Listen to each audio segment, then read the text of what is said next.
நீதிமொழிகள் 30ஆம் அதிகாரம் 11 முதல் 20 வரை உள்ள வசனங்களை நாம் இப்போது வாசிக்கலாம்.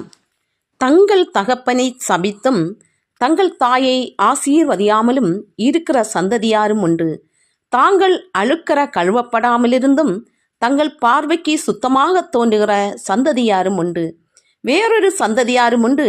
அவர்கள் கண்கள் எத்தனை மேட்டிமையும் அவர்கள் இமைகள் எத்தனை நெறிப்புமானவைகள்.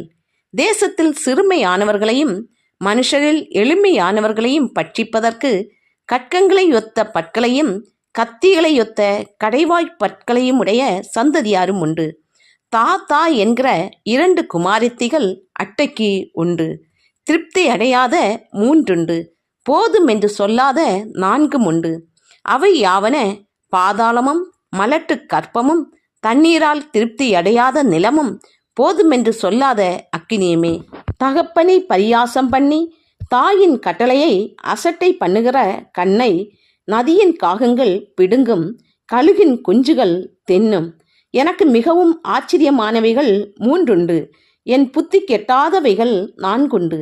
அவை யாவன ஆகாயத்தில் கழுகினுடைய வழியும் கண்மலையின் மேல் பாம்பினுடைய வழியும் நடுக்கடலில் கப்பலினுடைய வழியும் ஒரு கன்னிகையை நாடிய மனுஷனுடைய வழியுமே. அப்படியே விபச்சார ஸ்திரீனுடைய வழியும் இருக்கிறது. அவள் தின்று தன் வாயை துடைத்து நான் ஒரு பாவமும் செய்யவில்லை என்பாள்.